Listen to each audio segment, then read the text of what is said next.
በጣም ብዙ ሰዎች ላለማፍራታቸው በህይወታቸው ላለመሳካታቸው ምክንያት የሚያደርጉት አገልጋዮችንና አንዳንድ ቤተክርስቲያናትን ነው። እኔ ደግሞ ነግራቸዋለሁ፣ ላለማፍራታችሁ ምክንያቱ እናንተ ናችሁ። ልክ ነው። መልካም ዘር ካላገኘ መልካም ፍሬ ማፍራት አይችልም። ግን መጀመሪያ ሁሌ ማየት ያለብን፣ ሁሌ ቼክ ማድረግ ያለብን አማይ ኤ ጉድ ግራውንድ ብሎ መጠየቅ ነው። እኔ መልካም እርሻ ነኝ? ቃሉን የምጠብቅ፣ ቃሉን የማፍራ? የተለያየ ብዙ ቸርቾች የሚዞሩት አይ እዚህ ቸርች ማፍራት አልቻልኩም፣ ስለዚህ እንትን ቸርች ልሂድ። ብራዘር ትዞራለህ፣ ትራንስፖርት ትጨርሳለህ እንጂ ውጤት ያለው አንተ ጋር ነው። አንተ ነው የምታፈራው። ጉድ ኒውስ ሚዲያ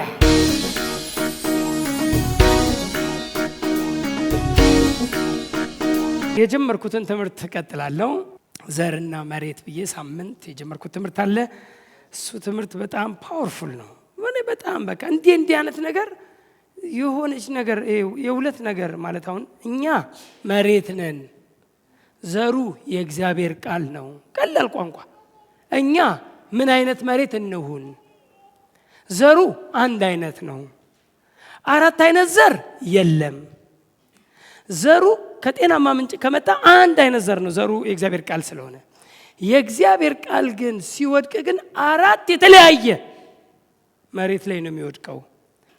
አራቱ የተለያዩ መሬቶች ወይም እነዚህን መሬቶች ኢየሱስ ምን ብሎ ነው የተናገረው? ዘሪ ዘርን ሊዘራ ወጣ ብሎ ነው። ዘሪ ዘርን ሊዘራ ወጣ። ሲዘራም ከአንዱ ስንዴ አንድ አይነቱ ማለት ነው። ሲዘራም አራት መሬት ላይ ወደቀ። የተለያየ መሬት ላይ ወደቀ ዘሩ።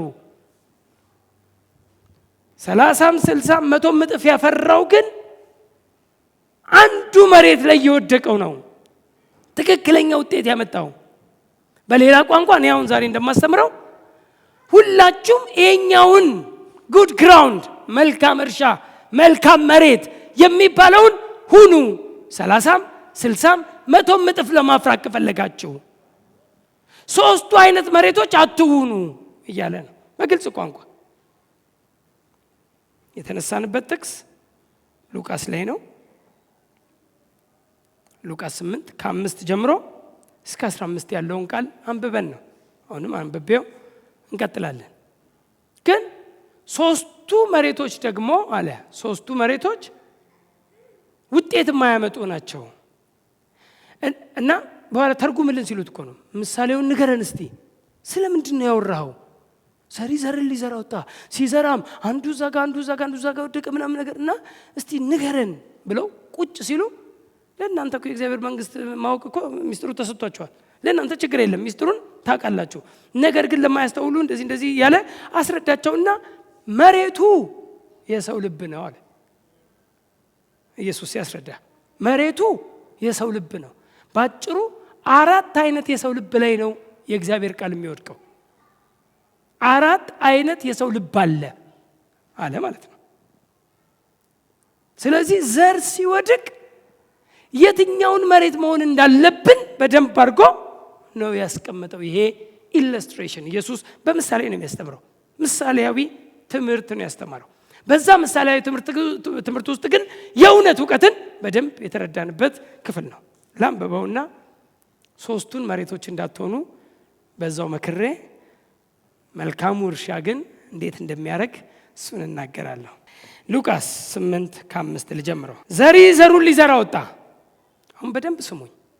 ጆሮ ያለው ይስማ ብሎ ስለሚዘጋ እኔ ደግሞ ከመዝጋቴ በፊት ጆሮ ያለው ይስማ ገና ስከፍተው። ጌታ ይባረክ። ቃሉ ምን ይላል? ዘሪ ዘሩን ሊዘራ ወጣ።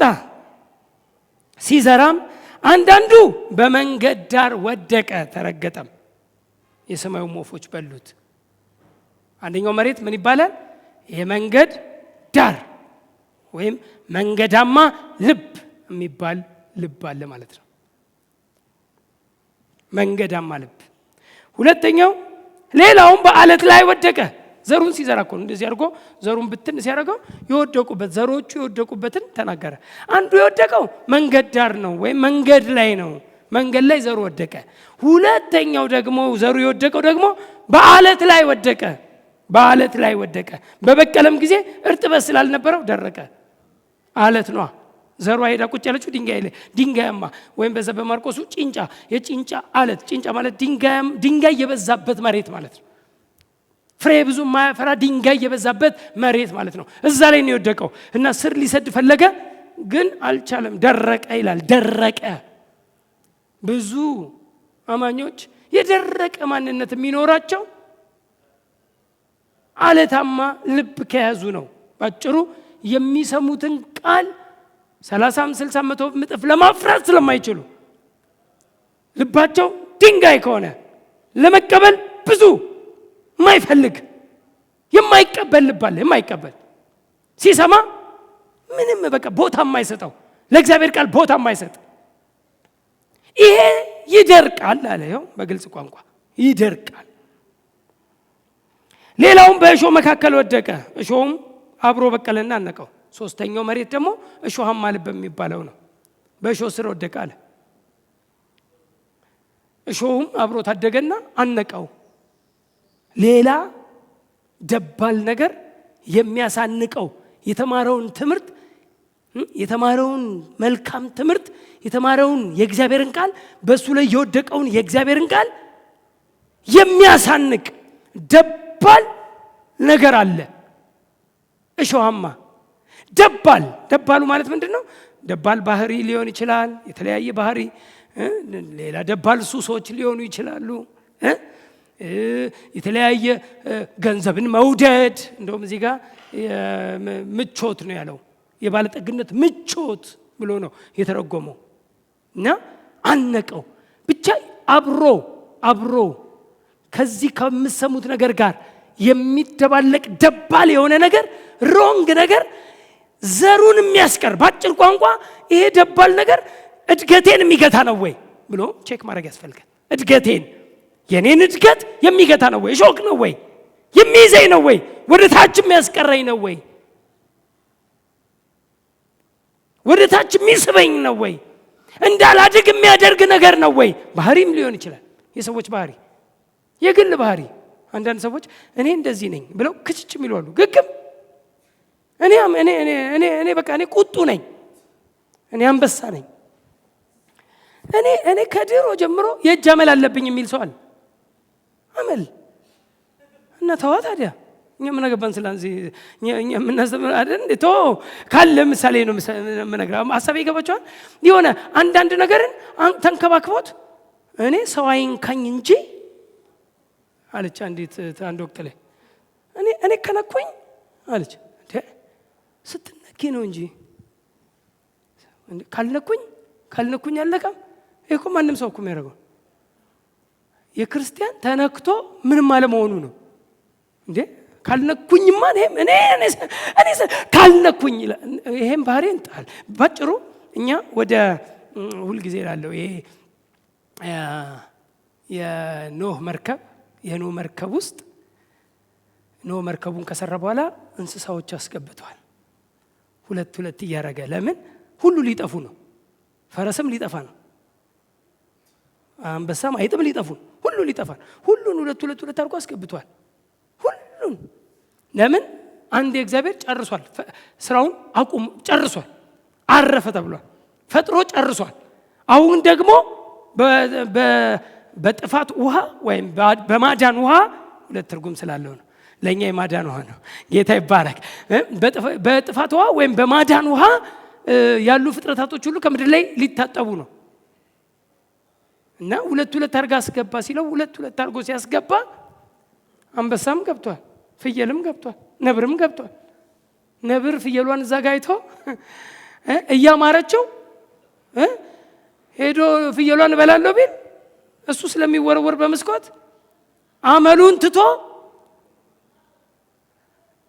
ለመኖር አይደል? አመሉን መተው አለበት። አመሉን እዛ ጋር የፈለገ ነገር ቢሆን አይጥ ባህሪዋን መተው አለበት። እዚያ ቦርቡራ ውሃ ታስገባና ሁሉን ነው የምታጠፋው። ሁሉ አመሉን ትቶ መትረፍ ስለፈለገ መትረፍ የሚፈልግ ሁሉ አመሌ ነው ባህሬ ነው የሚባል ነገር ሳይኖር ልክ እንደዚሁ በመርከብ ውስጥ ስንገባ ሃሌሉያ ኢየሱስ አንድ መርከብ ምክንያቱም በሩ አንድ ነው የሚለው የኖህ መርከብ በሩ እኔ ነኝ ነው ያለው ኢየሱስ ውስጥ ስንገባ አንድ የመዳኛ በኢየሱስ ብቻ በመግባት ብቻ ነው ሰው የሚድነው ዓለም ሁሉ ወይም ያ በዛ በመርከቡ ጊዜ ያ ሁሉ ውሃ ከታችም ከቀላይም ሲፈነዳ ከመሬትም ውሃዎች ሲወጡ ከላይም 40 ቀን ሲዘንብ ውሃ በውሃ ከተማው አገሩ ሲሆን ሁሉ በውሃ ሲታጠብ እዛ መርከብ ውስጥ የገቡ ግን ሴፍ ነበሩ ውስጥ ያሉ ዓለም ሁሉ ሲጥለቀለቅ እኛም በሩ እኔ ነኝ ባለው በክርስቶስ ኢየሱስ የገባን እስቲ አሜን በኢየሱስ አምነን የዳንን ዓለም ሲጠቀለል ፍጻሜ ሲሆን የምድር የዓለም ፍጻሜ ሲሆን ሁሉ ሲጮህ ሁሉ ሲንጫጫ ሁሉ ግራ ሲገባ እኛ ግን ሴፍ ነን ሴፍ መርከቡ የኖህ መርከብ ከፍ አረ ውሃው እየበዛ ሲሄድ ይዟቸው ከፍ ኢየሱስም በጭንቁ ዘመን ይዞን ከፍ ይላል ስለዚህ ብቸኛ የመዳኛ መንገዳችን ኢየሱስ ነው ስለዚህ ወደ ኢየሱስ ስንገባ እኔ ባህሬ ነው እኔ አመሌ ነው እኔ እንትን ነው እንደዚህ ነው ምናምን ይባል ባጭሩ የሚዘራብንን ዘር የሚያቀጭጭ ወይም እንዳያድግ የሚያደርግ ሾው አደገና አነቀው አለ ቀጥሎ ትርጉሙን በደንብ ነግራቸዋል ሌላውም አራተኛው መሬት በመልካም መሬት ላይ ወደቀ በበቀለም ጊዜ 100 እጥፍ አፈራ ይህም በተናገረ ጊዜ የሚሰማ ጆሮ ያለው ይስማ ብሎ ጮኸ ደቀ መዛሙርቱም ይህ ምሳሌ ምንድነው ብለው ጠየቁት እርሱም እንዲህ አለ ለእናንተ የእግዚአብሔር መንግስት ምስጢር ማወቅ ተሰጥቷቸዋል ለሌሎች ግን እያዩ እንዳያዩ እየሰሙም እንዳያስተውሉ በምሳሌ ነው ምሳሌው ይህ ነው ምሳሌውን ሊናገር ነው ትርጉሙን ምሳሌው ይህ ነው ዘሩ የእግዚአብሔር ቃል ነው እስቲ በሉልኝ እስቲ ደጋሙልኝ ሁላችሁ ዘሩ የእግዚአብሔር ቃል ነው ዘሪ የሚዘራው ዘር የእግዚአብሔር ቃል ነው በቆሎ አይደለም ስንዴ አይደለም ዘሩን ሊዘራ ወጣ የሚለው ዘሪ የሚለው ራሱን ነው እየተናገረ ያለው የእግዚአብሔርን ቃል ነው ዘሩ የእግዚአብሔር ቃል ነው በመንገድ ዳር ያሉትም የሚሰሙ ናቸው መንገድ ዳር የተባለው እነሱም ሰሚዎች ናቸው ሰዎች ናቸው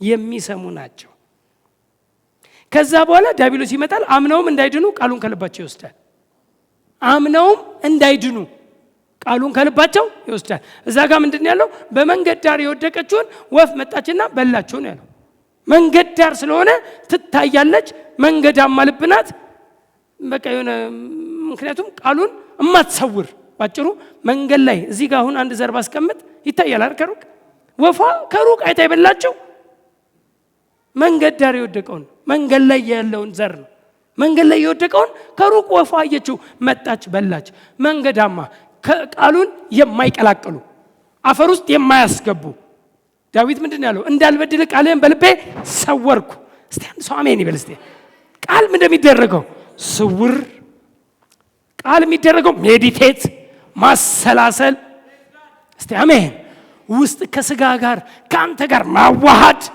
እንዲህ ዝም ብሎ ግልጥ ያለ ነገር ሲሆን ገላጣ ልብ ሲሆን ይሄው ሰይጣን መጥቶ ይወስዳል አለ ወፏ ያለው ሰይጣንን አለ ኢየሱስ ሲተረጉም እዚህ ጋር ትርጉሙ ምንድነው ሲሉ እነዚህ በመንገድ ዳር እንትን ያሉት የሚሰሙ ናቸው አለ ቃሉን የሚሰሙ ናቸው ግን ሰምተው እንዳይድኑ አምነው ምን እንዳይድኑ ቃሉን ከልባቸው ላይ ይወስዳል ቃል ካንተ ልብ ላይ ተወሰደ ማለት መሳሪያ ተወሰደ አምነህ የምትድንበት ነገር ተወሰደብህ ማለት ነው ተወሰደ በምን ያምናል ታዲያ ምን ያምናል ማመን እኮ ስሜታዊነት አይደለም ማመን እኮ ሞራል እኮ አይደለም ወጣትነት አይደለም ብለናል እምነት እሱ አይደለም እምነት ከቃል ጋር የተገናኘ ነው አምነው እንዳይድኑ ለካ አምነው የሚዳነው በቃል ነው ያለ ቃል ለካ አምነው መዳን የሚባል የለም ቃል በሌለበት እምነት የለም ስለዚህ አምነው ከሚፈልጉት ነገር እንዳይድኑ በሚፈልጉት ነገር ሁሉ ድነት ውስጥ ወይም ስኬት ውስጥ እንዳይገቡ ቃሉን ከልባቸው ላይ ይወስዳል ክፍት ናቸው ዘግተው አይደለም የሚሄዱት አሰርቀዋል። ሐሙስ ወይም እሁድ የሰበክነው ምንድነው ሲባል መናገር ካልቻለ ተሰርቋል። እሁድ እስቲ ሳምንት ምንድነው ያስተማርኩት ብላውን ምን ነበር ካለ ሰው በቃ አሰርቋል። በቃ በሩን እየከፈተ ነው የሚሄደው ማለት ነው። አሁን ከቤታችሁ ምናልባት በር ዘግታችሁ የመጣችሁ ሰዎች ካላችሁ በር ዘግታችሁ ነው፣ ደስ ይላል። ከፍቶ ይመጣል ራሱ እንዲሁ ራሱ ናቹራሊ ተዘግቶ ነው የሚመጣው አይደል? መዘጋት በቃ መዘጋት። ለምን ትዘጋላችሁ? እስቲ ምንም የሌለው ሰው በሩ ለምን ይዘጋል? ለምን ይዘጋል? ምንም ከሌለ ባዶ ቤት ከሆነ አሁን በር ቆልፎ የሚመጣል? ባዶ ቤት ቆልፎ የሚመጣ የለም። ምኑ ይሰረቃል ይላል? የሚሰረቅ ነገር ካለ ነው የምትቆልፈው። እንዳይሰረቅብህ ሀብትህን ነው የምትቆልፈው። እስቲ አሜን። የእግዚአብሔር ቃል ሀብታችን ነው፣ አምነን የምንድንበት ነው። እስቲ አሜን አይደል እንዴ? ሀብታችን የእግዚአብሔር ቃል ነው። የእግዚአብሔር ቃል እናንተ ውስጥ ሲገባ ስትሰሙ ለማሰላሰል ለማጥናት፣ መጀመሪያ ማጥናት፣ ከዛ ማሰላሰል አይደል እንዴ? ማንበብ፣ ከዛ ቃሉን መናገር። ማዋሃድ የሚታወቀው አመንኩ፣ ማመን የሚታወቀው በመናገር ነው ብለናል። አመንኩ ስለዚህም ተናገርኩ። ትናገረዋለህ። ቃሉን የሰማውን እየቀሰቀስክ ማውራቱ፣ ለጓደኛ፣ ለምታውቀው፣ ለቤተሰብ፣ ለወንድም፣ ላገኘው ሁሉ የእግዚአብሔር ቃል እያልክ የእግዚአብሔር ቃልን ጉልበት ከሰማህና ከልብ ጋር የምታዋሃድ ከሆነ ሌባው ካልሰረቀው የምትናገረው ነው ወይ ፍሬ የምታፈራበት ነውና ይሄንን አለ። ከዛም ዲያብሎስ ይመጣል፣ አምነውም እንዳይድኑ ቃሉን ከልባቸው ይወስዳል። በአለት ላይ ያሉት አለ። አለት ላይ ደግሞ የሚባለው ጭንጫ ማለቱ ደግሞ አለ ልብ፣ እሱም የሰው ልብ ነው ብሎ እነዚህ ደግሞ አለ በአለት ላይ ያሉትም ሲሰሙ ቃሉን በደስታ የሚሰሙ ናቸው አለ፣ የሚቀበሉ ናቸው። ቃሉን ይቀበላሉ፣ ይሰማሉ አለ፣ በደስታ ይሰማሉ። እነርሱም ለጊዜው ብቻ ያምናሉ እንጂ ለጊዜው ጊዜያዊ ናቸው። እይታቸው ሾርት ነው፣ ተውታቸው ሾርት ነው፣ ሾርት ተውት ነው። ሀሳባቸው አጭር ነው። ለውድ ፕሮግራም ብቻ ነው። ቤት ከመሆን በሚል ነው የሚመጡት። አንዳንዶች ዝም ብዬ ቸርች ልሂድ፣ ጊዜያዊ ይሻላል፣ ከቤቱ ከቀረው መምጣቱ ይሻላል። ግን ለጊዜው ብቻ ነው ቃሉን የሚሰሙት። ሲሰሙ ቃሉን ጊዜያዊ ነው፣ ለጊዜው አለና በአለትም ላይ ያሉ ሲሰሙ ቃሉን በደስታ የሚሰሙ ናቸው። እነርሱም ለጊዜው ብቻ ያምናሉ እንጂ በፈተና ጊዜ የሚክዱ ስር የሌላቸው ናቸው። ስር ከሌለ ፈተና ሲመጣ ይካዳል። ቃሉ ስር ሊኖረው ይገባል።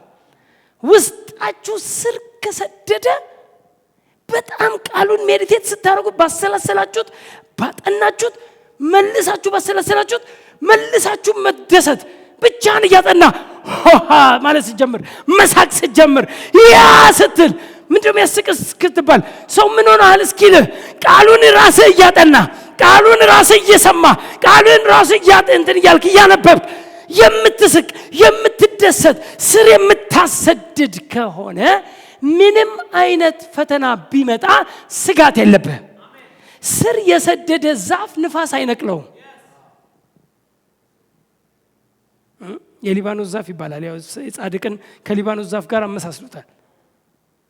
የሊባኖስ ዛፍ ቅርንጫፉን እንኳን እናንተን አይስተካከሉትም ይላል። ትልልቅ ዛፎች የሚባሉ የሱን ቅርንጫፍ እንኳን አይስተካከሉትም ይላል። እና የሊባኖስን ዛፍ ስትመለከቱት ምንድነው ሲባል በጣም ረጅም ነው። በጣም ረጅም ወደ ላይ የረዘመውን ያህል ግን ስሩን እንዴት እንደሰደደ ግን ልነግራቸው አልችልም። ዝም ብሎ ወደ ላይ ብቻ አይደለም ቁልል የሚለው የሚያድገው ስር እየሰደደ እና አንድ የሊባኖስ ዛፍ እዚህ ጋር ከተተከለ ስሩ የዚህ ስር በጣም ረጅም ነው። ቅርንጫፎቹ ትልልቅ ናቸው። የጻድቅ ፒክቸር ይሄ ነው። እስቲ አሜን። በጣም እንትን ያለ ነው፣ የገዘፈ ነው። ግን ንፋስ ሲመጣ ፕሬዝ ጋድ እንዲህ ብሎ ይመለሳል። የፈለገ ነገር ቢመጣ ስሩን ሰዷላ። እስቲ አንድ ሰው አሜን። አይነቀልም። አንዳንድ ዛፎች ንቅል ብለው ይሄዳሉ። ለምን? ከላይ ነው የተተከሉት። ስራቸው ከላይ ነው። አንዳንድ ዛፎች ንፋስ ሲመጣ ገነጣጥሎ መሄድ ከነስራቸው መንግሏቸው የሚሄድ ብዙ ዛፎች አሉ። የሊባኖስን ዛፍ ግን ንፋስ አይገፈትረውም፣ እንዲህ ብሎ ይመለሳል። እስቲ አሜን። አንዳንድ ችግር ወደ እናንተ ሲመጣ፣ አንዳንድ ነገሮች ወደ እናንተ ሲመጣ እንዲህ አድርጓችሁ ትመለሳላችሁ እንጂ አይነቅላችሁም። ምን ከሆናችሁ ስር የምትሰዱ፣ በቃሉ ስር የሚሰድ ሰው፣ ቃሉን የሚያሰላስል የማይነቀል አይነቀልም። ንፋስ አይወስደውም። የትኛውም ዝናቡ ንፋሱም ነፈሰ አይደል እንዴ? ሩትር ነው አይደል? ምንም ንፋስ ነፈሰ፣ ዝናብ ዘነፈ፣ ጎርፍም ጎረፈ፣ ያን ቤት መታው፣ ያ ቤት ግን ጸና። እስቲ አንድ ሰው አሜን። ንፋስ መጥቷል፣ አዎ ጸንቷል። ዝናብ ዘንቧል፣ አዎ ጎርፍ ጎርፏል፣ አዎ ያን ቤት ምን አድርጎታል? መጥቶታል። አልመታውም አይደለም፣ ተመቷል። ግን ያ ቤት ምን አለ? ጸና። እስቲ አንድ ሰው አሜን። የማይነቀል የተለያየ አይነት በሽታ መጥቶብሃል፣ አዎ አንተ ግን አሁንም ጽኑ ነህ፣ አትነቀልም። የተለያየ እጥረት ችግር ወደ አንተ መጥቷል፣ አዎ መጥቷል። አልመጣም አይደለም፣ አይመጣምም አይደለም፣ ወሬው ይምጣ ምንም፣ እኔ ግን ጽኑ ነኝ። እጥረት ቢመጣ፣ ችግር ቢመጣ፣ በሽታ ቢመጣ ምን አይመጣም አይደለም፣ ይመጣል፣ ይጋጫል ካንተ ጋር። ያን ቤት መታው፣ ያን ቤት ገፋው። አልተገፋም፣ ተገፍቷል። ግን ቤቱ ምን ሆነ? ጸና፣ አልወደቀም። በአለቱ ላይ የተተከለ ስለሆነ፣ ስለ ቤቱ ሲናገር በአለቱ ላይ የተተከለ ስለሆነ፣ በአሸዋ ላይ የተተከለውን ቤት ግን ንፋስ ነፈሰ ገና ከማለቱ ነው። እንኳን ጎርፍ ምናምን ዝናብ ቀርቶ ንፋስ ነፈሰ፣ ዝናብ ጎርፍም ጎረፈ፣ ያን ቤት መታው። አወዳደቁም በጣም የሚያሳዝን። ለምን ሲባል ስሩ፣ ሩት፣ ፋውንዴሽን፣ መሰረቱ ነው የሚፈተሸው። ምን ያህል ጸንቷል? ምን ያህል ስር የሰደደ ነው? ቃሉ ምን ያህል እሱ ውስጥ ስር ሰዷል? ቀጥሎ በእሾህ መካከልም የወደቀው አለ። በእሾህ መካከል የወደቀው እነዚህ ናቸው፣ እነሱም ቃሉን የሚሰሙ ናቸው። መንገዳቸውንም ሄደው በሕይወት ዘመን በሐሳብና በመንገድ በባለጠግነት ምቾት ይታነቃሉ። ሙሉ ፍሬም አያፈሩም። ያፈራሉ ግን ሙሉ ፍሬም አያፈሩም። እሾሁ ከላይ እንጂ መሬቱ ጤናማ ነው። ከኔ ጋር ናቸው። ስር ሰደውበታል፣ የሆነ ነገር እንትን አድርገዋል። ግን እንዳያድጉ አብሯቸው የሚያድግ አለ አለ። እሾሁም አብሯቸው አደገና አነቀው። እና ምንድን ነው ያለው? በሕይወት ዘመን በሐሳብና በባለጠግነት ምቾት። የባለጠግነት ምቾት፣ በሌላ ቋንቋ የገንዘብ መውደድ። ባለጠግነት አይደለም፣ ባለጠግነት ጤናማ ነው። ክርስቶስ ስለኛ ድሃ ሆነ፣ እኛ በእርሱ ባለጠጎች እንሆን። ባለጠግነት አይደለም። ግን የፈለገ ነገር ቢመጣ ግን ከጌታ የሚነጥለኝ የፈለገ ሀብት ቢጨመር፣ ሰዎችን ቼክ የምታደርጓቸው ገንዘባቸው እየጨመረ ሲሄድ ነው። የመጣው ነገር የማይዘው የማይሸነፍ 50 ሚሊዮን ቢሊዮን እያለ ሲቀጥል ገንዘቡ እየበዛ ሲሄድ የእግዚአብሔርን ቤት የሚያሳድግ የእግዚአብሔርን ቤት ወይም የእግዚአብሔርን ራእይ የሚያሮጥ ከእግዚአብሔር ራእይ ጋር የሚቆም የሰጠኝ እግዚአብሔር ነው።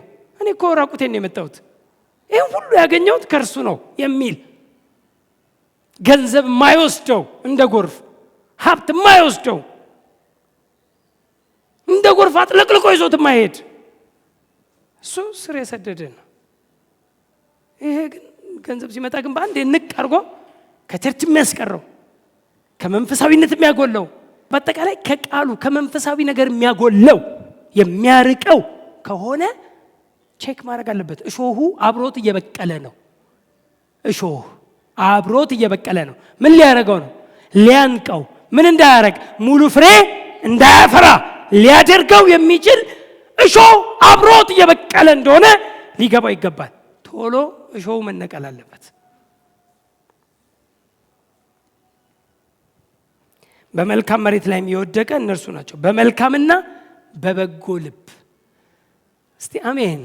እስቲ በመልካምና በበጎ ልብ በሉ እስቲ። ቃሉን ሰምተው ይላል። በመልካም ቃል ሲሰማ በመልካም፣ ሁለተኛ በበጎ ልብ፣ በቀና ልብ። ቃል ሲመጣ ሊተረጉም ሳይሆን ዝም ብሎ ምን ለማለት ፈልጎ ነው? አንዳንድ ሰው ለነገር የሚሰማል። ለነገር አንተ የፈለክ ብታወራ ልተርጉመው ካልክ ለነገር ትተረጉመዋለህ። እኔን እኮ ነው የሚሰብከው ይላል። ታዲያ ማንን ልስበክ? ለአንተ ነው የምሰብከው፣ ለአንቺ ነው የምሰብከው። ይህን ልታውቁ ይገባል እንዴ። ለአንተ ግን ምን ለውጥ፣ ለአንተ ግን ምን እድገት፣ ለአንተ ግን ምን ለፍሬያማነት መሰረት። ስለዚህ የሚያስፈልግ ምንድን ነው? በጎ ልብ።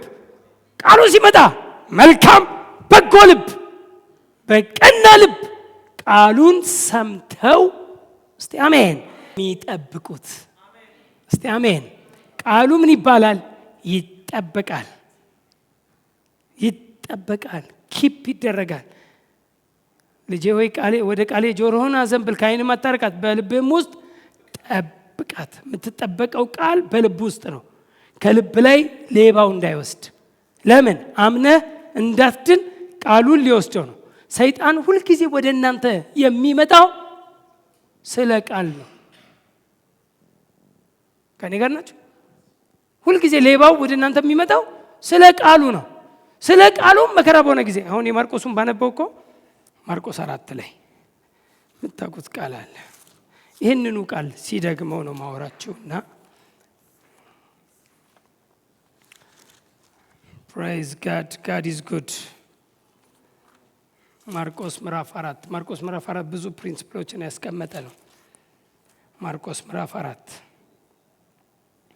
ያው ከአንድ ጀምሮ ነው ታሪኩ። በምሳሌም ብዙ ያስተምራቸው ነበር። በትምህርቱ ማላቸው ስሙ እነሆ ዘሪ ዘርን ሊዘራ ወጣ። ሲዘራም አንዳንዱ በመንገድ ዳር ወደቀና ወፎች መጥተው በሉት። ሌላውም ብዙ መሬት በሌለበት በጭንጫ አለት፣ ቅድም በአለት የተባለው በጭንጫ አለት ላይ ወደቀና ጥልቅ መሬት ስላልነበረው ወዲያው በቀለ። ፀሐይም ሲወጣ ጠወለገ፣ ስርም ስላልነበረው ደረቀ። ሌላውም በእሾህ መካከል ወደቀ፣ እሾሁም ወጣና አነቀው። አብሮ ታደገና ይላል ሉቃሱ። እዚህ ጋርም ወጣና ምን አደረገው? አነቀው፣ ፍሬም አልሰጠም። ሌላውም በመሬት ላይ ወደቀና ወጥቶ አድጎ ፍሬ ሰጠ። እንዲሁም 30 60 አንዱም 100 አፈራ። 30 60 100 አፈራ። የሚሰማ ጆሮ ያለው ብሎ ተናገረ አለ። ብቻውን በሆነ ጊዜ በዙሪያ የነበሩት 12ቱ ጠየቁት፣ ለእናንተ የእግዚአብሔር መንግስት ምስጢር ማወቅ ተሰጥቷቸዋል። በውጭ ላሉት ግን አይተው እንዳያዩ እንዳይመለከቱም፣ ሰምተው እንዳይሰሙ እንዳያስተውሉም፣ እንዳይመለሱ ኃጢአታቸውም እንዳይሰረይላቸው ነገር ሁሉ በምሳሌ ይሆንባቸዋል አላቸውም። ይህን ምሳሌ አታውቁምን? እንዴትስ ምሳሌዎቹን ሁሉ ታውቃላችሁ? ዘሪው ቃሉን ይዘራል። ዘሩ የእግዚአብሔር ቃል። ቃልም በተዘራበት በመንገድ ዳር የሆኑት እነዚህ ናቸው። በሰሙ ጊዜ ሰይጣን ወዲያው መጥቶ በልባቸው የተዘራውን ቃል ይወስዳል። ሰይጣን የሚመጣው for the sake of the word፣ ለቃል ነው። ሰይጣን ወደ ጻድቅ የሚመጣው ስለ ቃል ነው። ቃል ከሌለ ምንም ወደ አንተ መምጣት አይጠበቅበትም። ምንም አታሸንፈውማ። ሰይጣን የሚሸነፈው፣ ዓለም የሚሸነፈው፣ ሁኔታዎች የሚሸነፉት በእምነት ነው። እምነት የሚመጣው በቃል ነው። ያለ ቃል እምነት የለም። ቃል ከሌለ አታምንም። ካላመንክ አታሸንፈው። ስለዚህ ሰይጣን ሁልጊዜ ምንም ቃል የሌላቸው ሰዎች ጋር ፈተናም አያመጣም፣ ብዙም ችግርም አያመጣም። ቃል ስትይዝ ነው። ስለ ቃሉ ነው የሚመጣው።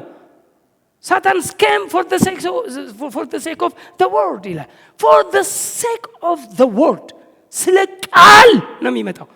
ቃል ሊሰርቅ ነው። ቃል ከሰረቀ መሳሪያ የለም፣ አታሸንፈውም። ቃል ከሌለ በአሸናፊነት ህይወት፣ በድል ህይወት፣ በፍሬያማነት ህይወት፣ በመከናወን ህይወት ልትኖር አትችልም።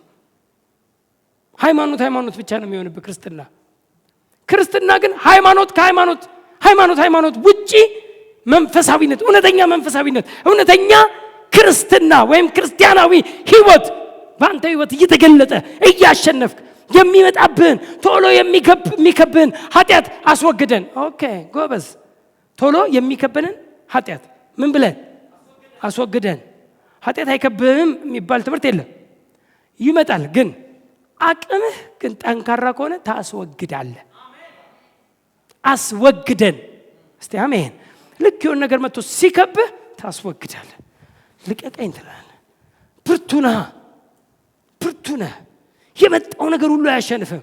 የሚመጣ የትኛውም የከበበን ነገር ከበባ ሁሉ እያሸነፍክ በየትኛውም ሰንሰለት ሳትያዝ በአሸናፊነትና በድል አድራጊነት ሁልጊዜ ለመኖር ከፈለግን በአጭር ቋንቋ ቃሉን በልባችን ልንሰውር ይገባል። ማሰረቅ የለብንም። ስለዚህ በመልካም መሬትም ላይ የወደቀ እነርሱ ናቸው። መልካም መሬቶችም እነሱ ናቸው። እነማን ናቸው? እነሱ ናቸው። ጌታ ይባረክ። እነሱ በመልካም መሬት ላይ የወደቀ ናቸው። እሺ፣ በመልካም መሬት ላይ የሚወደቀ እነርሱ በመልካምና በበጎ ልብ ቃሉን ሰምተው ምንም ያደርጉት የሚጠብቁት ቀጥሎስ በመጽናትም ፍሬ የሚያፈሩት ናቸው። እስቲ አሜን። አያቸው መልካም መሬት ኪፕ ከማድረግ ብቻ አንጻር ሳይሆን ከፍሬያማነትም አንጻር ተወርቷል። ጉድ ግራውንድ አይም ጉድ ግራውንድ ካላችሁ እኔ መልካሙ እርሻ ነኝ፣ እኔ መልካሙ መሬት ነኝ። አይም ጉድ ግራውንድ ካላችሁ መልካም እርሻ መልካም መሬት ከሆናችሁ የእግዚአብሔር ቃል እናንተ ላይ ሲመጣ 100 እጥፍ ለማፍራት በሉቃሱ እንደውም 30 60 100 እጥፍ አይልም፣ 100 እጥፍ ነው የሚለው። የሉቃሱ የማርቆሱ ነው 30 60 100 እጥፍ ያለው። 100 እጥፍ ቃሉ በእኔ ላይ ሲመጣ ከነ ትርጉሙ 100 እጥፍ ላፈራበት።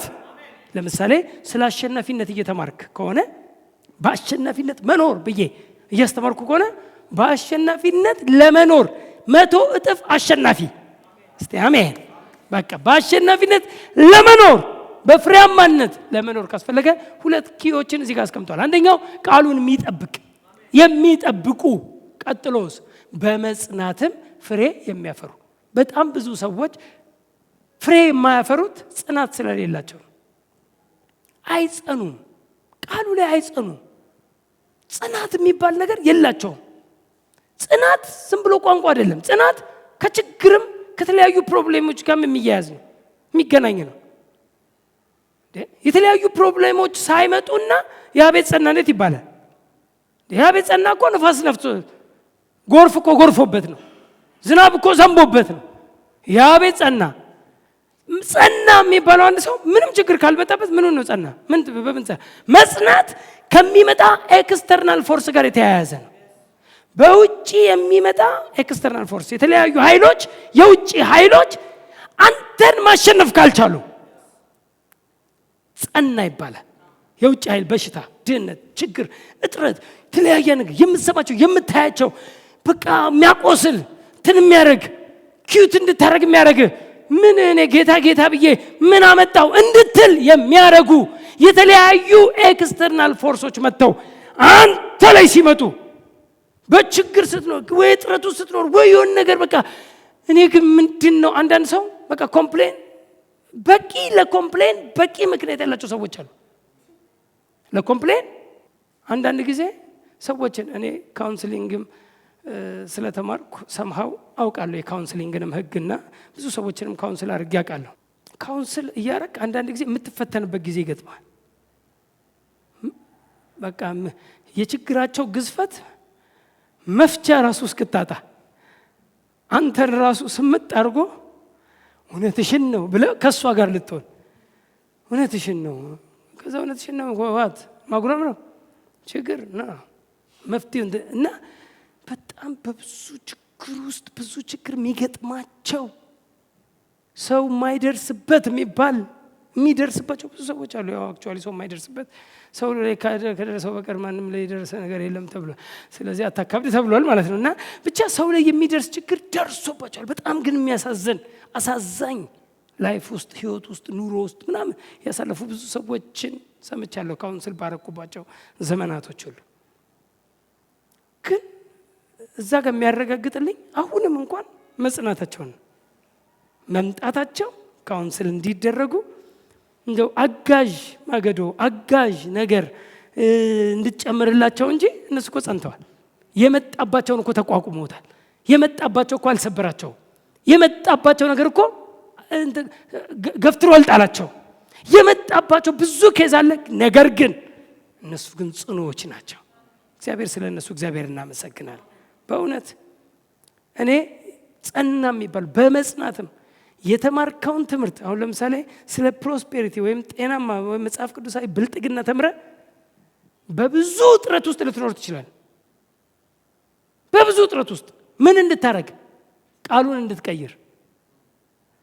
አይ ጌታ ያበለጥጋል የሚባለው ነገር አይሰራም እንድትል ከዚህ ላይ እንድትወርድ ከጸጋው ቃል ላይ እንድትወርድ የሚያደርግ ነገር ይመጣል። ከዛ ላይ እንድትወርድ አይ ብለህ ኪዩት እንድታረግ። አንዳንድ ሰዎች በብዙ በሽታ ይፈተናሉ። በብዙ በሽታ እና እንዲህ ሲፈተኑ የሚጸኑበት እንትን ይኸው ተናግሯል። ቃሉ ነው የሚለው። ምን ጸናው? ቃል ስንይዝ ብቻ ነው። ቃል ካልያዝን መጽናት የለም።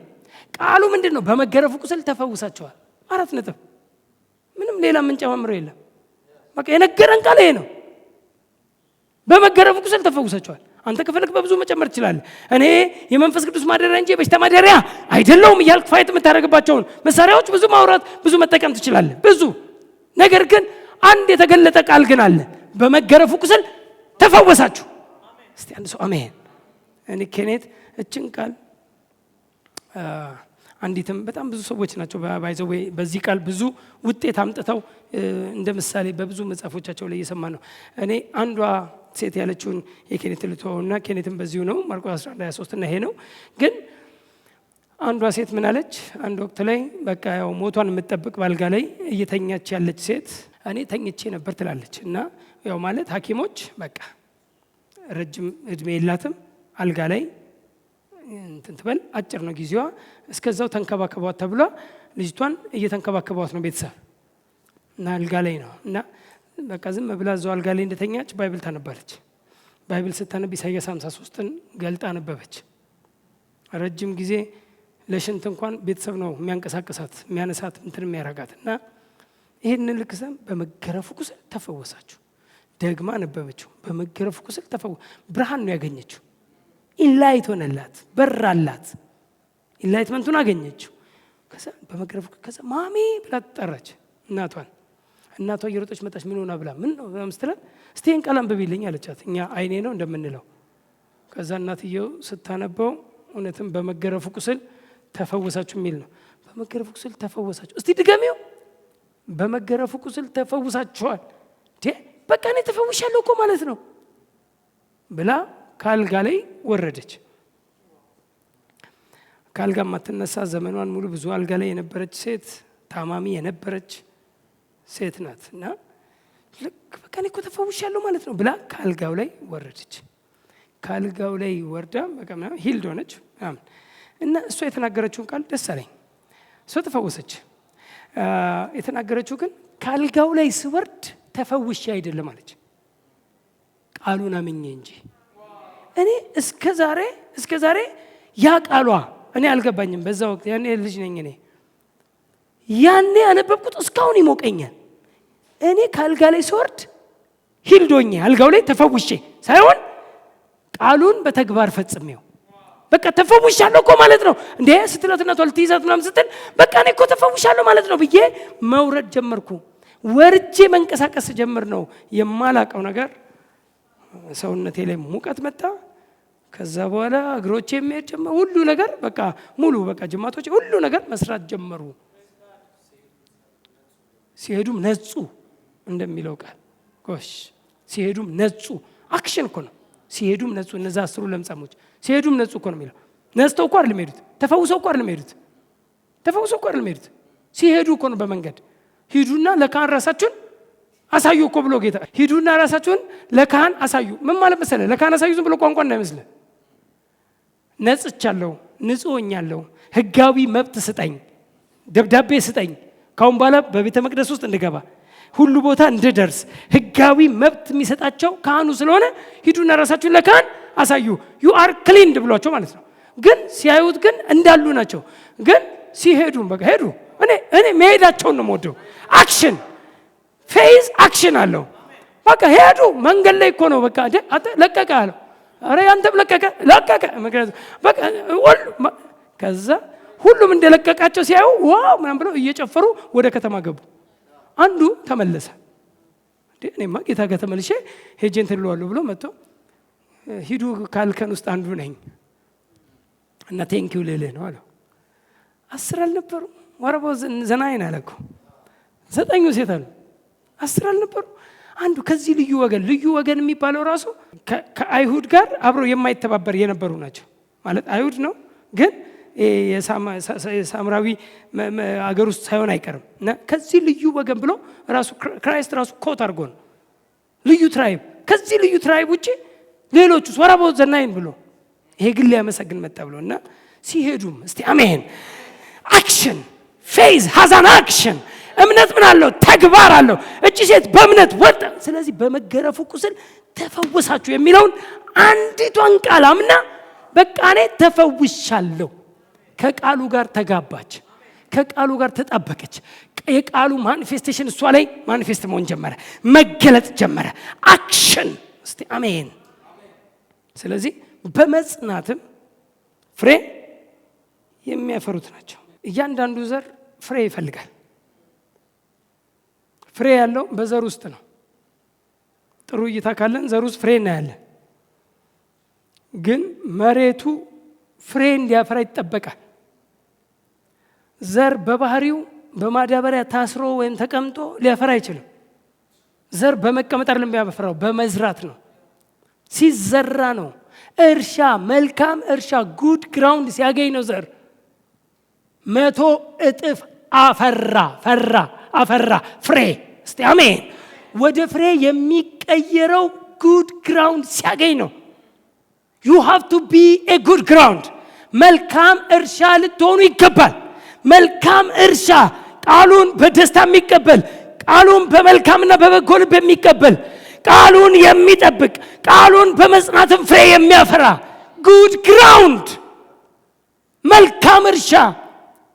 ልባችሁ የትኛው ነው? ከአራቱ መሬቶች የትኛው ነው?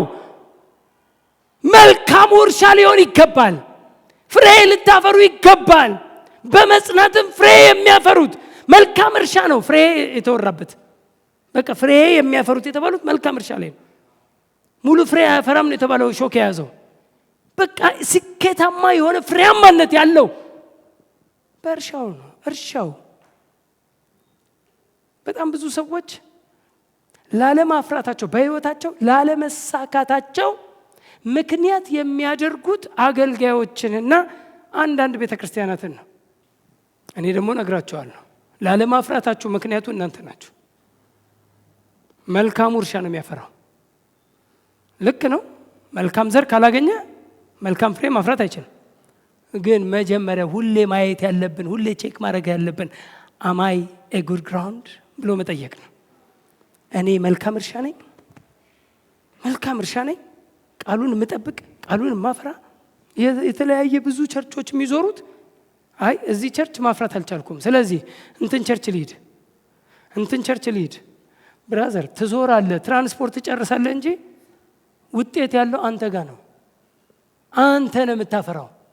እንደው መልካም ቃል አግኝ እንጂ መልካሙን ቃል ብራዘር ጥሩ ነው። መልካም ሰባኪ ማግኘት ጥሩ ነው። መልካም አስተማሪዎች ማግኘት ግን ብታጡ ቤት ቁጭ ብለህ መልካም ዘር ማግኘት ትችላለህ። መልካሙን ቃል ማግኘት ትችላለህ። ግን እንደው በትክክለኛ እረኛ ስር ቁጭ ብሎ መማር ነው። ግን ለዓለም አፍራታችን ተጠያቂዎቹ ዘሪዎቹ አይደሉም። አሁን እዚህ ጋር ዘሪው ነው ተጠያቂ። አሁን ባነበብነው ኮንቴክስት ዘሪው ተጠያቂ ነው። እሺ ዘሩስ ተጠያቂ ነው? ተጠያቂ ያደረገው ማንን ነው? መሬቱ ወድቋል። ዘሩ እኩል ነው የወደቀው። ዋይ ምንድነው ሲባል የቃሉ አወሳሰድና የቃሉን ጀርሚኔት የማድረግ ስርዓት ማጋ ነው። ኃይሊ ማን ነው ሜዲቴት እያደረገ? ማን ነው እየደገመ የሚሰማው? ማን ነው እየተማረ ያለው? ከተማረስ በኋላ አክት ለማድረግ በተማረው ትምህርት ተግባራዊ ለማድረግ እርምጃ እየወሰደ ያለው ማን ነው የሚል እንጂ ዘሩ አንድ አይነት ነው፣ እኩል ነው የወደቀው። ለምን እሷ ወይ ለምን እሱ ያፈሩበታል? አንዱ ብቻ ለምን ያፈራል? ሁለቱም ነው ማፍራት ያለባቸው። ዕብራውያን ላይ ያለው ቃል ሁልጊዜ ይወረኛል እና በእርሷ ላይ የሚወርደውን ዝናብ የምትጠጣ መሬት የሚላል ዕብራውያን 6:7 ብዙ ጊዜ ይላል ዕብራውያን 6:7 ብዙ ጊዜ በእርሷ ላይ የሚወርደውን ዝናብ የምትጠጣ መሬት ትጠጣለች። እቺ መሬት ትጠጣለች። በእርሷ ላይ የሚወርደውን ዝናብ የምትጠጣ መሬት ለሚያርሷት ደግሞ የምትጠቅምን አትክልት የምታበቅል ከእግዚአብሔር በረከትን ታገኛለችና። እስቲ አሜን። በእርሷ ላይ የሚወርደውን ዝናብ ምን የምታረግ የምትጠጣ፣ ቀጥሎስ ለሚያርሷትም የሚጠቅምን ነገር ወይም የምትጠቅምን ነገር የምታበቅል አትክልትን የምታመጣ መሬት ከእግዚአብሔር ምንን ታገኛለች? በረከትን ታገኛለች። አሁን ቀጥሎ ያለውን በደንብ ስሙኝ። ከላይ ያለውን ልጨምርበትና በእርሷ ላይ የሚወርደውን ዝናብ የምትጠጣ መሬት ኩርንችትንና እሾህን ግን ብታበጣ የተጣለች ናት፣ ለመረገምም ትቀርባለች፣ መጨረሻውን መቃጠል ነው። ልዩነቱ የመሬት ጉዳይ ነው። ሁለት አይነት መሬቶችን እዚህ ጋር ያስቀምጣል። በእርሷ ላይ የሚወርደውን ዝናብ የምትጠጣ መሬት ለሚያርሷትም የሚጠቅምን ነገር የምታበቅል አትክልትን የምታበቅል መሬት እሷ ከእግዚአብሔር ዘንድ በረከትን ታገኛለች አለ። እሷ ቡሩክ ናት አለ። በእርሷ ላይ የሚወርደውን ዝናብ ደግሞ የምትጠጣ መሬት ሆና ደግሞ እሾህና ኩርንችት ደግሞ ብታወጣ። እሾህና ኩርንችት ማውጣትም አለ። አዎ። ያን ሁሉ ዝናብ ጠጥታ፣ አዎ።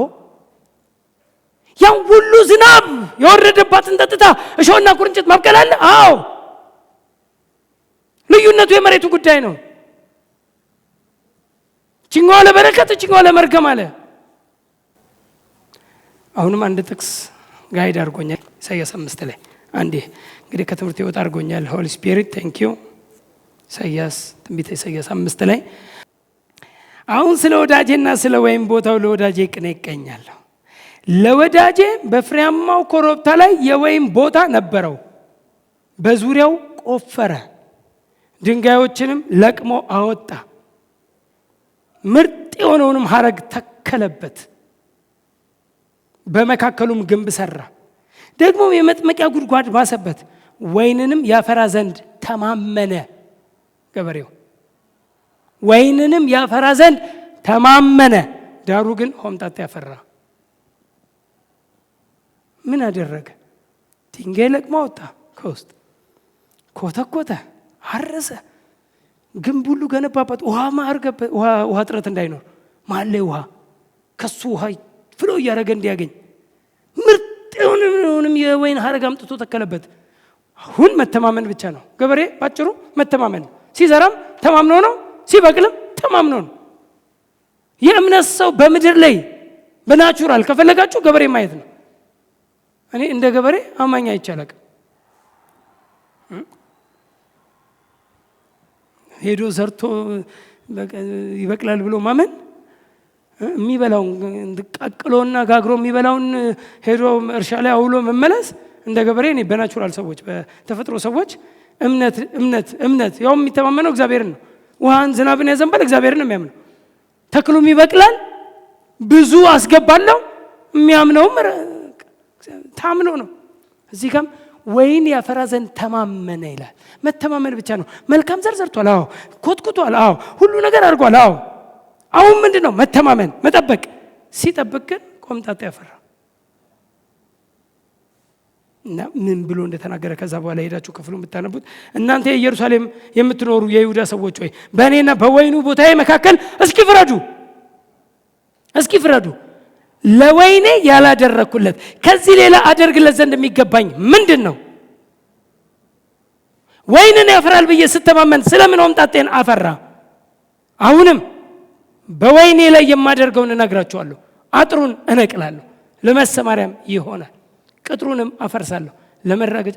አሁን ይሄ እግዚአብሔር የተናገረው ነው። አድርጌያለሁ። ለእስራኤል ምን ያላረኩላት አለ? ሙሉ እንትኑ ይሄ ነው ያላረኩት። ኪዩት ያስደርጋል። ለእረኛን ተስፋ እንዲቆርጥ ያደርጋል። ፍሬ ካላየ ዘሪ ፍሬ ካላየ መዝራት ብቻ ጥቅም የለውም። ማጨድም ነው። ፍቅር ዘርቶን ጥላቻን ማጨድ የለበትም አይደል? መልካምን ወይን ተክሎ ቆምጣጤ ማፍራት የለበትም። በቃ ማድረግ የሚገባውን ከሱ የሚጠበቅበትን መዝራት፣ ዘሩን መዝራት የዘሪው ኃላፊነት ነው። የወደቀው መሬቱ ላይ ግን ሁላችን ዛሬ ለሁላችሁ አምናለሁ ጉድ ግራውንድ እንደምትሆኑ መልካም እርሻ። እስቲ አሜን። እኔ አንድ ነገር ልንገራችሁን አልጨርስ። መልካም እርሻ ከሆናችሁ ዘር ወድቆባችኋል አይደል? ፍሬ ለማፍራት መጨናነቅ የለብንም። ፍሬ ለማፍራት በጭንቀት ፍሬ የለም። ለዘሩ ኪፕ ማድረግ ቅድም ብለናል። ኪፕ ከዛ መጽናት ኢንዱራንስ አይደል? መጠበቅ ከዛ መጽናት ከዛ ፍሬ በራሱ ይመጣል። እስቲ አሜን። በጣም ብዙ ሰዎች የነሱን ኃላፊ ወይም እንዴት ልበል ከነሱ የሚጠበቀውን ይተውና ሌላ ፓርት በቃ የሆነ እንዴ እስቲ እንዴት ነው እስቲ አንድ የብርቱካን ዛፍ ብሎ ይሄው አንድ ፍሬ ይላል። ፍሬ ለማምጣት ፍሬ ሲያፈራ የብርቱካን ዛፍ ተጨንቆ አስጨነቃችሁኝ ያሁንኩ ነው። ጀስት ገበሬው ይዘራበታል፣ ውሃ ያጠጣዋል፣ ይተማመናል። እስቲ አሜን። ከዛ ግን ምን ያደርጋል? በጊዜው ፍሬውን ያፈራል። በጊዜው በራሱ ጊዜ ፍሬ በጭንቀት አታፈራም። በመጨናነቅ እኔ ግን ፍሬም አላፈራ፣ እኔ ግን እስከ መቼ ነው? ቆይ እኔ ግን ይኸው ብራዘር፣ እንዲህ የምትጨነቅ ከሆነ ኮንዴሚኔሽን የሚባለው ኩነኔ ይይዝና የባሰ የማታፈራበትን ሌላ ሊጎለጎል የሚገባ ድንጋይ ውስጥ ተተክላል። የማይገባ እኔ ግን መቼ ነው? እኔ ግን እንደው የኔ ነገር ምናምን ሰው አንዳንድ ሰው በቃ እንደዚህ ነው። በየኔ ነገር በሚል ለቅሶ አታፈራም። ለቃሉ ቦታ በመስጠት ብቻ ፍሬ ታፈራለህ። እስቲ አሜን። ለቃሉ እስቲ ቫልዩ እንስጥ። ቃሉ ለሚለን እንደው አክት በቃ ይሁን ሊትል አክሽን ለፍሬ በቃ ብዙ አትጨነቁ። ቃሉ ብሏል ታፈራለህ። ቃሉ ብሏል አፈራለሁ። ቃሉ ግን ከውስጥ ከተሰረቀ ምኑን ታፈራለህ? ዘር ከሌለ ፍሬ የለም። ቃሉን አለማሰረቅ፣ ቃሉን ማሰራሰል ሳታቀው መቼ እንዴት እንደሆነ ሳታቅ እንጂ ማርቆስ 4 ላይ ያለችው 4:26 እዛ ላይ ከሆናችሁ ማርቆስ 4:26 ላይ ያለችውን ብቻ ልነገርና ሐሳቤን ዛሬ ልዝጋው። ማርቆስ 4:26 እርሱም አለ በምድር ዘር እንደሚዘራ ሰው የእግዚአብሔር መንግስት እንደዚህ ናትና። በምድር ዘርን እንደሚዘራ ሰው የእግዚአብሔር መንግስት እንደዚህ ናትና፣ ሌሊትና ቀን ይተኛልም ይነሳልም፣ እርሱም እንዴት እንደሚሆን ሳያውቅ ዘሩ ይበቅላል። እስቲ አሜን። እንዴት እንደሆነ ሳያውቅ ዘሩ ይበቅላል። ምድሪቱም አውቃ በመጀመሪያ እስቲ ምድሪቱም አውቃ በሉ እስቲ። እኔ በጣም ነው የሚገርመኝ እኮ እኔ እኮ በቃ ስቴፖች አሉት። በጣም ደስ የሚል ነው እኮ።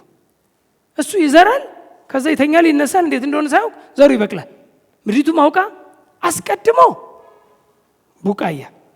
ምድሪቱም አውቃ ቡቃያ አውቃ በመጀመሪያ ምን ቡቃያ፣ ኋላም ከኔ ጋር ሁኑ ዛላ፣ ኋላም በዛላው ላይ ፍጹም ሰብልን ታፈራለች። ፍሬ የማን ኃላፊነት ነው? የምድሪቱ የመልካም እርሻ ፍሬ ታፈራለች፣ ግን በራሷ ታይም። እሱ ይተኛል ይነሳል። ዛሬ ተክሎ ዛሬ ጎትቶ ማውጣት የለበትም አይደል? እንዴ ይሄ ነገር አይበቅልም እንዴ ብሎ ሄዶ እንትን ማድረግ የለበትም። ይተማመናል። ከሱ የሚጠበቀው መተማመን። ምድሪቱም አውቃ አስቀድሞ ቡቃያ፣ ከዛስ ዛላ፣ ከዛስ ፍጹም ሰብል። ስቴፕ አለው። በአንድ ጊዜ ትልቅ ፍሬ አንድ ሰው ላይ አንጠብቅም። ቡቃያ ላይ ሊሆን ይችላል። እንደ ገበሬ እንታገሰዋለን። ከቡቃያ ቀጥሎ ወደ ዛላ እንደሚቀየር ስለምናምን ሁሌ ቡቃያ ላይ ከሆነ ነው የሚያሳዝነው። ሁሌ ሕፃን፣ ሁሌ የማይለወጥ ማንነት ከሆነ ምንም። ይሄ እኮ ብሏል ልቁረጣት አለ እኮ። ኧረ በእናትህ 1 ዓመት ታገሳት እስቲ፣ ፍግል አድርግባት ምናምን አላለ። 1 ዓመት ታገሳት። እኔ ካሁን ባለ እስቲ መሬቱን ታጎሳቁላለች አለ። አንዳንድ አጎሳቆ ያለ እውነት ነው። ዝም ብሎ እኮ አይደለም የተወራው፣ የሚያጎሳቁል ሌሎቹም እንዳያድጉ፣ ሌሎቹም እንዳይበስሉ፣ ሌሎቹም ፍሬ እንዳያፈሩ የሚያደርግ ምድርን የሚያጎሳቁል ተክላለ። እሱ ግን ምድሪቱም አውቃ አስቀድሞ ቡቃያ። እስቲ አሜን። በስቴፕ ነው። ከቡቃያ አልፎ ወደ ዛላ፣ ከዛላ አልፎ ወደ ፍጹም ሰብል፣ ከዛ በኋላ ማጭድ ይላካል ይላል። ፍሬ ሲበስል ግን መከር ደርሷልና ወዲያው ማጭድ ይላካል። ማጭድ የሚልክበት፣ አሁን ይታጨድ የሚልበት፣ አሁን በስሏል ደርሷል የሚልበት፣ ለሚፈልገው ነገር በቃ ጌታ ይባረክ። እንደ ዘሪ ይሄንን ፍሬ እንጠብቃለን። ግን በምን? በእምነት ነው የዘራ ነው። በእምነት እንጠብቃለን። በመተማመን ተማመነ ፍሬንም አፈራ ተብሏል። ግን you have to be a good ground። መልካሙን እርሻ ሁኑ። መልካሙ እርሻ 30 60 100 እጥፍ እንደ እምነትህ መጠን፣ እንዳንተ እውቀት ልክ መጠን ግን ፍሬ የሚጠበቅብህ ቡቃያ ይሁን ዛላ ይሁን ፍጹም ሰብል ድረስ ችግር የለም። ብቻ ግን እድገትን የሚያሳይ እድገት አለ ወይ? እድገት ከሌለህ ብራዘር በህይወት ዘመንህ 1 ዓመት ጨምረህ መንፈሳዊ እድገት የማታሳይ ከሆነ ወይ መሬቱ ትክክል አይደለም፣ ወይ የሚዘራበት ትክክል አይደለም። ስለዚህ ምንም 1 ዓመት ጨምረህ በእውቀት ማትበስል የተማርከውን ትምህርት በተግባር ማታውጅ ብቻ የሆነ ነገር ከሆነ ራስህንም ቼክ አድርግና ያንተ ችግር ካልሆነ ቦታ ቀይር። መልቀቂያ እንጻፍል፣ ሂድ ሌላ ቦታ ደግሞ ምንም ችግር የለም። ቤት ነው የምትቀይረው፣ ህይወት አይደለም የምትቀይረው። እዛ ጋ ማፍራት ካለብህ መልካም ገበሬ አግኝቻለሁ ካልክ እንጽፍልሃለን። በደንብ አሙቀን በእኛ ዘንድ ባሉ ጊዜ ተንቀሳቃሽ አለቃ አክባሪ እንደሚባለው መሪዎችን በደንብ አድርገን ጽፈን እንልክልሃለን። ምንም ችግር የለም። ግን ማፍራት አለብህ። ማፍራት ስላለብህ ጉድ ግራውንድ ሆነ ፍሬ ይጠበቃል። በጭንቀት ለማፍራት አትታገል ነው እንጂ ፍሬ ግን ከመሬቱ ይጠበቃል። በጭንቀት አይደለም የምናፍረው፣ በደስታ ነው። በጭንቀት አይደለም የምናፍረው፣ በጊዜ ነው። ምድሪቷ ማውቃ አስቀድሞ ቡቃያ ግን አላት፣ ስቴፕ አላት ማለት ነው። ምድሪቷ አውቃ የምታደርገው ቡቃያ ጠብቀን ቡቃያ ካልመጣ ምንድን ነው? ቡቃያ ከሌለ አዘርፈነ ጠላት ወስዶታል ማለት ነው። ሲዱን ከልብ ውስጥ ቡቃያው የማይመጣ ከሆነ በቃ ወፎች በልተውታል ማለት ነው እኮ ነው የሚባለው። ጉድ ግራውንድ አይደለም ይባላል፣ ወይ አሳንቋል ይባላል፣ ወይ ጭንጫማ ነው ይባላል። we have to be a good ground። መልካሙን እርሻ እንሆናለን። ዘርና መሬት፣ ዘሩ ምንድነው? እርሻውስ የሰው ልብ አይደል? ምን አይነት እርሻ ነው መሆን ያለብን? መልካም እርሻ። ምን የሚያፈራ? 30 60 100 እጥፍ የሚያፈራ። እኔ ራሴን የማምነው ለ100 እጥፍ ነው በሉ እስቲ አሜን። የሚዘራብን ዘር ቦት ፖዚሽን ፍዝዝ ብለህ የምትሰማ ከሆነ 100 እጥፍ አታፈራም። እየተኛህ የምትሰማ ከሆነ 100 እጥፍ አታፈራም። ለነግርሃለሁ። እየጻፍክ የማትማር ከሆነ 100 እጥፍ አታፈራም። ባይብል እየከፈትክ እያየህ የማትሰማ ከሆነ 100 እጥፍ አታፈራም። ቤትህ ሄደህ የተማርከውን ትምህርት አጀንዳን ከፍተህ የማታጠናው ከሆነ 100 እጥፍ አታፈራም። የሰማውን ነገር እያሰላሰልክ ስትሄድም ስትወጣም ስትገባም ስትወጣም የማታሰላስለው ከሆነ 100 እጥፍ አታፈራም። በምኞት አይደለም 100 እጥፍ፣ ቃሉን በልብ በመሰወር እንዳልበድልህ ቃልህን በልቤ። ቃል በልብ ውስጥ ከሰወረ ሰው አይበድልም፣ እግዚአብሔርን አይበድልም። ዊነር ይሆናል፣ አሸናፊ ይሆናል፣ ባለድል ይሆናል። አቅማማ ትሆናለህ፣ አቅም አልባ አትሆንም። በምንም ነገር ዊነር ሆነህ መኖር ከፈለግ ቃልውን በልብህ ሰውር። አባት ወይ እናመሰግናለን።